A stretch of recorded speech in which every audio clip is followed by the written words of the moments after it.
আজকে আবার হাজির হয়ে গেলাম আপনাদের সঙ্গে মজার একটা রেসিপি শেয়ার করতে। দেখেই হয়তো বুঝতে পারছেন আজকে আমি আপনাদের সঙ্গে হোমমেড ব্রেড বা পাউরুটির রেসিপি শেয়ার করে ফেলবো। এখন থেকে আর বাইরে যেতে হবে না, বাড়িতেই তৈরি করে ফেলতে পারবেন একদম পারফেক্ট এবং ফ্লাফি ব্রেড। চলুন তবে কথা না বাড়িয়ে বলে দিই আর শিখিয়ে দিই কী করে এই মজাদার ব্রেডটা নিমেষেই তৈরি করে ফেলা যায় মাত্র কয়েকটি উপকরণে। তার জন্য প্রথমে একটা সুন্দর পাত্র নিয়ে নিতে হবে আর এর মধ্যে দিয়ে দিতে হবে 2 কাপ পরিমাণ ময়দা। এবার এর মধ্যে দিয়ে দিলাম 1/3 কাপ পরিমাণ চিনি, দিয়ে দিলাম 1 চামচের মতো ইস্টটা দেওয়া হয়ে গেলে এবারে দিয়ে দিলাম 1/2 চামচের মতো লবণ আর দিয়ে দিব 3 চামচ পরিমাণ গুঁড়া দুধ। গুঁড়া দুধটাকে অবশ্যই দিতে হবে, যেভাবে দেখাচ্ছি ঠিক সেভাবে বানালে দেখতে পাবেন এটার টেস্টটা কত ভালো আসে। এবারে সবকটি উপকরণ খুব ভালো মতো মিশিয়ে নিতে হবে। এইবারে অ্যাড করতে হবে পানি। এখানে অল্প অল্প করে পানি অ্যাড করতে হবে। আমি এখানে নর্মাল টেম্পারেচারে পানি ইউজ করছি। দিয়ে দিলাম 1 কাপ পানি। এবারে দিয়ে দিব 3 চামচের মতন সয়াবিন তেল।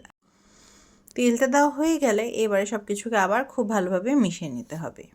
প্রথমে চামচের সাহায্যে ভালোভাবে সব কিছুকে মিশিয়ে নেওয়ার চেষ্টা করছি। কিছুক্ষণ এভাবে মিশিয়ে নেওয়ার পর আমি হাতের পর্যায়ে চলে যাব। হাত দিয়ে ভালোভাবে মথে নিলে কিন্তু এটা একটা পারফেক্ট ব্যাটার বা পারফেক্ট ডো হবে আর খুবই ফ্লাফি হবে আর খুবই সফট হবে।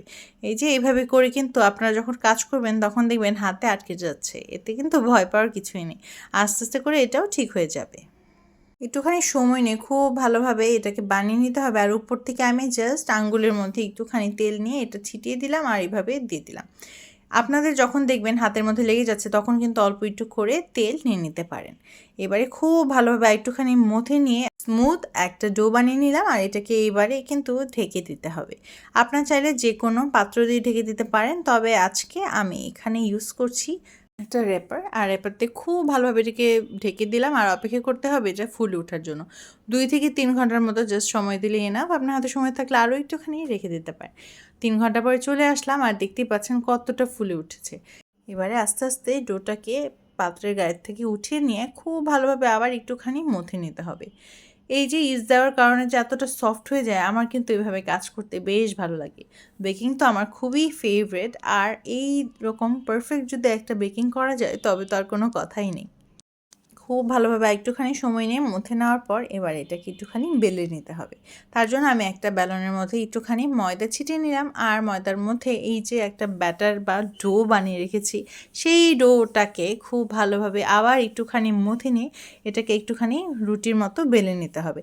হাতের সাহায্যে কিন্তু অবশ্যই চেষ্টা করবেন এইভাবে চেপে চেপে দেওয়ার জন্য, তাহলে কিন্তু খুবই সুন্দর একটা টেক্সচার চলে আসে।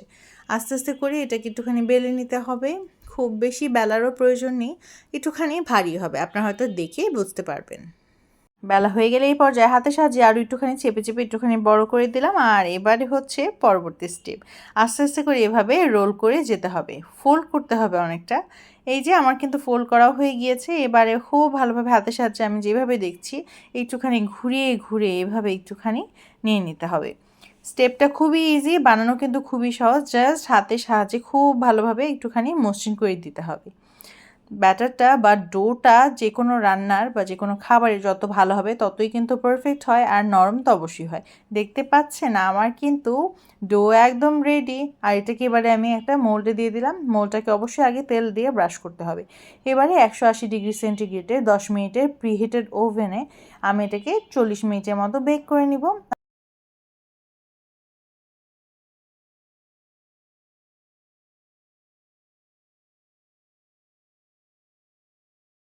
আমার পাউরুটির কালার কিন্তু চেঞ্জ হওয়া শুরু হয়ে গিয়েছে আর এই যে 40 মিনিট পর আমার পাউরুটি একদম তৈরি হয়ে গিয়েছে। কেমন হয়েছে বলুন দেখি? ফুলে ফেপে কিন্তু একদম ঢোলই হয়ে গিয়েছে। উপর থেকে আরেকটুখানি বাটার আমি ব্রাশ করে দিচ্ছি, এটা আপনারা অবশ্যই দিবেন, তাহলে খুবই গ্লেজি একটা ভাব আসবে আর খেতেও বেশ মজা লাগবে। এটা কিন্তু সল্টেড বাটার আমি ইউজ করছি, আপনারা কিন্তু অবশ্যই সল্টেড বাটারটাই ইউজ করার ট্রাই করবেন। বাটারটা দিয়ে এবার আবার এটাকে একটুখানি ওভেনে দিয়ে দিচ্ছি আমি 5 মিনিটের জন্য। 5 মিনিট পর বের করে নিলেই হয়ে যাবে একদম পারফেক্ট বাসায় তৈরি ব্রেড বা হোমমেড ব্রেড। তো বলুন দেখি, মোটামুটি ঘরে থাকা সব উপকরণই কিন্তু তৈরি হয়ে গিয়েছে পারফেক্ট একটা ব্রেড। এভাবে যদি বাড়িতে পাউরুটি বানিয়ে রাখেন তাহলে কিন্তু আপনার ঝটপট সমস্যার সমাধান হয়ে যাবে। খেতেও অবশ্যই মজা হয়, কারণ বাসার মতো হেলদি নিশ্চয়ই বাইরে হয় না। তাই জন্য অবশ্যই একবার হলে ওই রেসিপিটি ট্রাই করবেন। এত ইজি ওয়েতে পাউরুটি বানানো গেলে বাইরে থেকে কেন কিনে খাবো? দেখতেই তো পাচ্ছেন কতটা সফট হয়েছে। ভালোভাবে না কাটার জন্য বা ছুরিটা ধার কম ছিল দেখিয়ে শেপগুলো ভালো আসেনি, তার জন্য প্রথমেই ক্ষমা সুন্দর দৃষ্টিতে অবশ্যই দেখবেন। আজকের রেসিপিটি ভালো লাগলে কমেন্ট করে জানিয়ে দিতে একদমই ভুলবেন না। আর ভালো লাগলে অবশ্যই আপনারা নিজেরাও বানিয়ে খাবেন। যদি বানান তবে সেটা আমার সঙ্গে শেয়ার করে যেতে একদম ভুলবেন না। সবাই ভালো থাকবেন, সুস্থ থাকবেন। আজকের রেসিপিটি দেখার জন্য অনেক অনেক ধন্যবাদ।